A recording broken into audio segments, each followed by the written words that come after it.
First question, JJ? Yeah, Lucas, where are we at? Well, let's talk tonight. Where are we at with Mo, and how do you think the Terence Davis starter thing worked for you in game one? Yeah, Mo's feeling better, so he's still questionable. He's going to go through all his routine and whatnot, and if he's able to play, we'll start him. And if he's not, then we'll go back to Terence.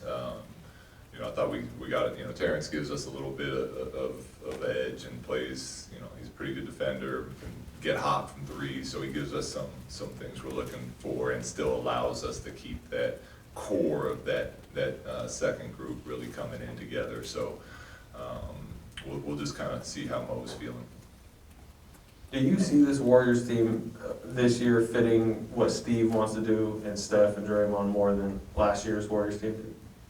Yeah, they're playing how, what makes them special. There's a ton of ball movement, there's a ton of split screens and back cutting and playmaking, and they're tough. They're tough to defend, and it's going to be should be a fun game tonight. Anyone else? Luke, just what did you, after looking at film yesterday, just kind of what stood out from that game, the final game against the Jazz for you guys? Well, I loved how hard we played. To me, we competed at a level that put us in a spot to win against a very good team. And at the end of the day, we have to make shots, and we had some looks that we want to knock down, and they didn't go for us, which is how it's going to be some night. But to me, the important part to keep building on is we play that hard every time we're on the court, and we'll put ourselves in good positions. And when our shots are falling like they will more nights than not, then we'll win some more ball games. But overall, I was pleased with how we played. This is kind of more of a zoom out question, but where have you seen Harrison Barnes' game evolve since early in his career, maybe even back to the Warriors days when you knew him, to what he is now? Well, he's a very hard worker, so he continues to improve the skill part of his game. But I think he's really embracing opening up, and being even more of a leader. Willing to take more risks out there on the court, which is what we want from him. And he's been great. We're going to continue to push him to expand and try more things, take more risk, and we really need him to be that type of player for us. So small sample size so far, but he's been great. Well, a couple questions. One, with Harkless being dinged up a little bit, you do have a little bit of lack of depth at that three spot with just really Harrison and Harkless. Was that a consideration for you in determining whether to start those two guys together? Just the concern about what might happen if one went down? No, I was looking throughout training camp for groupings that were playing really well together, right? Like, one of our top priorities was getting better at defense. Mo was a versatile defender. You saw game one, we started him on Dame. He was on CJ switching off. So, we were more just looking for groupings that made sense to what we were trying to accomplish, and knowing that we're a very deep team. So it's really just the start of a game that we want to set a certain tone, and as we get to substitutions and whatnot, all that's going to take care of itself as the game's going. Okay. I wanted to ask about Rashaan as well. He really started that game nicely. I mean, he had 3 blocks Friday night in the first 3 minutes of the game, and got in foul trouble a little bit later. But after a little slow start in preseason, what have you seen from him more recently? Yeah, he's been that player that we love having here in Sacramento. That player that came in as a third center and quickly earned a starting role for us. And I think a big part of it was he got himself into this type of shape quickly in training camp. And as training camp went, he kind of got a rhythm going. He's been playing much better, and I completely agree. It hurt us last game with his foul trouble, because especially against that team and that deep drop and his ability to be fast and shoot that floater of his, he gives us a big scoring advantage. And it hurt not having him out there, but I thought Alex did a good job coming in and helping us keep it. We had a lead for a lot there in the second half, so our guys played well. Luke, how would you characterize where De'Aaron is right now? I know it's early in the season, small sample size, 2 games, but he's a kind of a rhythm tempo guy. How do you get him up to speed offensively? Well, he's doing a good job. We're asking him to really look to push it and be aggressive, and we want him to expand his game into really creating easy shots for others. So I think he's feeling that out. But De'Aaron's going to be just fine as long as he stays aggressive. He'll start making some more of his shots. Those will start to go for him. He gets to the rim, gets to the foul line a couple times. That rhythm will come.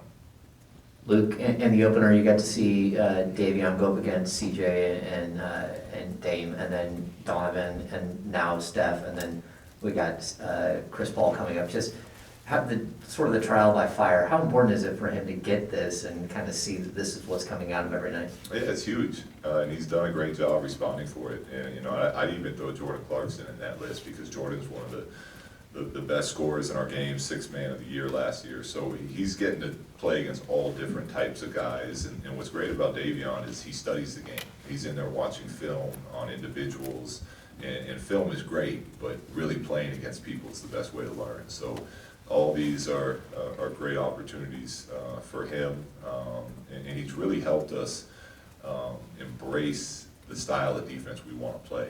And yeah, we're thrilled with what he's given us so far. Coach Walton, should Mo Harkless not be able to go? We did see a little bit of Marvin Bagley in the last game. Would that open up opportunity for him to play again tonight? And, if you don't mind me asking, how's he expanded to the fact that he needs to be ready in case in these type of situations? Yeah, everyone has to be ready. I've said that from day one, guys. Like, we're a deep team. We're going to need everyone. We're 2 games into the season. It's already been true, right? It's guys who didn't play game 1, game 2 got thrown out there, and they did a good job and they stayed ready. And the same thing is expected for everyone on our team. And if depending on injuries or what else, matchups, whatnot, rotations might change how we're playing, and as a team, that's what being on a team is about, being ready to step up when your name is called. Does he understand that too? Everyone understands that, yeah. I guess that kind of leads to my question, just about all the guards that you have with Mitchell, Halliburton, Fox, and Hield. When those guys are all playing well at the end of the game, just trying to figure out which guys to put in, which guys to maybe sit. Like, what are some of the challenges that come with that for you? Yeah, I mean, it's a good problem to have, but yeah, I mean, there was times last game, I leaned out and I said, Davion's doing what he's doing defensively, Buddy's the only one making threes on the court, Tyrese is having a heck of a game, and De'Aaron's our closer. Who we taking out? And Alvin just kind of shrugged his shoulders and said, that's your call. So, I mean, look, it's a good problem to have, but yeah, there's no way to ever know. I go with my gut, and do we need scoring? Do we need somebody that's going to be able to guard the ball and end the games and what the NBA turns into, which is normally a lot of high pick and rolls with the best players. So there's a lot going through, and different nights it's going to be different people. Luke, can you talk about the challenge of playing a team like the Warriors with Draymond, who can facilitate on the fast break? He does a lot of the playmaking in the half court, both from the top and from the low post, and how that kind of changes already the challenges of defending in transition against him. Oh yeah, him and Steph have a great chemistry, and it's really they've been doing it for so long that it's almost like a shared brain out there. It's like everyone else is running one place, and now all of a sudden Steph's flying around and the ball's waiting for him as he comes off some random action that's not even part of a play because it's in transition. And they've been doing that for years. So tonight for us, the biggest challenge is communication has to be at an all-time high. And we always say that, but more so against this team with the amount of back picks Steph will set, the backdoor cuts, the slipping, Draymond always being ready to make out of all those situations. And they just put pressure on your defense all game long. All right, thank you, Coach. Thanks, guys.